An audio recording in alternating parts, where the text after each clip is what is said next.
Look at these images. Now look at these.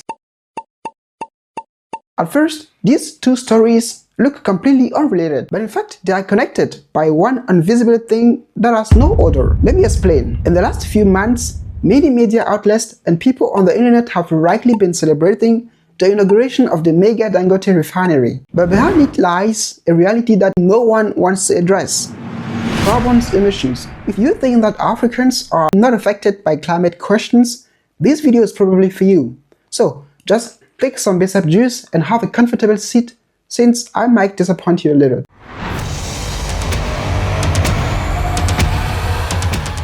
Before going further, let me be very clear. This video is not anti-Dangote. No! And it is not another video saying that Africa should not industrialize. As an African, I see the Dangote refinery as something very important.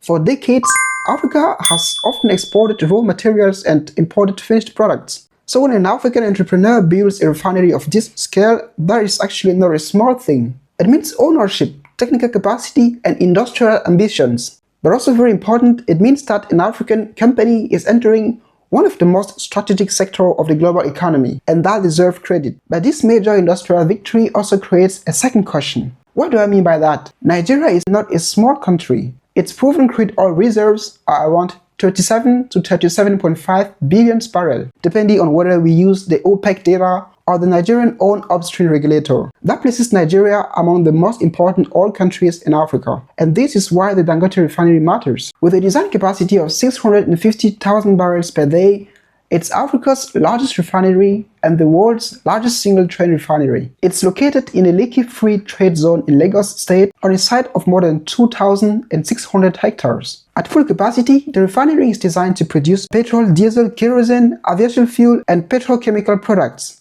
But I think the more interesting story is this. Nigeria has oil. It now has refinery capacity.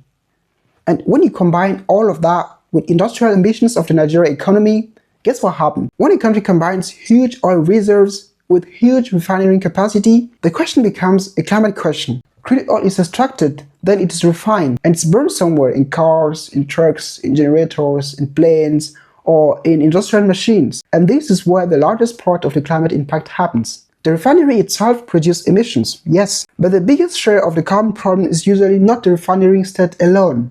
It's what happens when the final fuel is burned. Studies estimate average refinery state emissions are around 40.7 kilograms of carbon dioxide equivalent per barrel of crude oil processed. But when the fuel from a barrel of oil equivalent is burned, the emission can be around 405 kilograms of carbon dioxide. This is not ideology, but chemistry. Petroleum products are hydrocarbons. That means that they are made mainly of hydrogen and carbon. And when you burn them, they react with oxygen in the air. The hydrogen combines with oxygen and forms water vapor.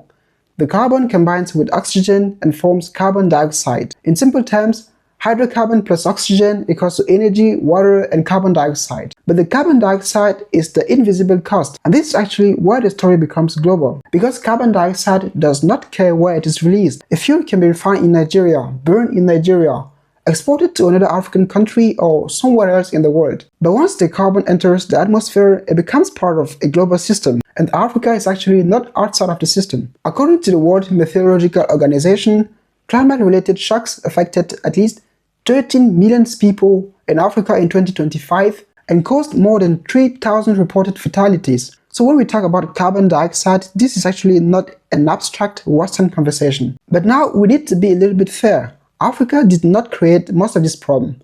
Historically, Africa has contributed a very small share of global CO2 emissions. Depending on the source and the calculation, Africa accounts for less than 3% of cumulative global carbon dioxide emissions. Sub-Saharan Africa's share of cumulative fossil fuels CO2 emissions from 1750 to 2021 is estimated at about 1.9%. This is extremely small. So it would be unfair to look at Africa and say, you cannot develop because the world has climate problem. Europe, the United States, and China industrialized. Many countries actually became rich by burning coal, oil, and gas for decades. So Africa has the right to develop. Nigeria has the right to build industry, and African entrepreneurs have the right to control strategic sectors. But here is the uncomfortable truth.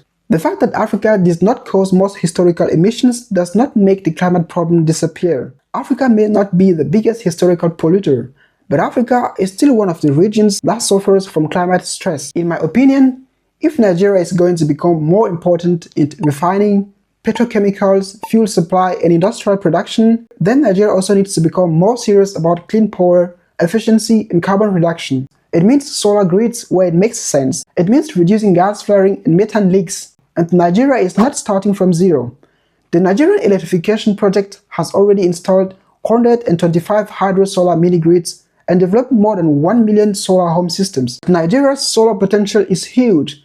The International Renewable Energy Agency linked estimates suggest that Nigeria could have around 210 gigawatts of technical solar photovoltaic potential using only 1% of suitable land area. So when we look at the Dangote's refinery, we should be very happy since this is, I think, an extraordinary accomplishment. We should not look at it as a problem. It's a sign that Africa can build world scale, a sign that Nigeria does not have to remain only crude oil exporter, a sign that African entrepreneurs can control strategic industries. But the next level is harder. The next level is building industrial power without ignoring the atmosphere that all of us live under. Africa should not be asked to stay poor because other parts or other regions polluted first. But Africa should also not copy the same path blindly, like building fossil fuel systems and then act surprised when the climate costs arise. That is, in my opinion, not only Dangote's but also all Africans' next problem. And maybe if Nigeria gets it right, it can become Africa's next opportunity. So share this video with everyone concerned about Nigeria or overall Africa's green energy future. And if you liked this video, I made another one about whether 100% renewable grid is possible in Africa. You will probably like that one too. Thanks for watching. Of course, you can share your opinion in the comment section. Take care of yourself and see us in the next video. It was Ken, your African energy guy.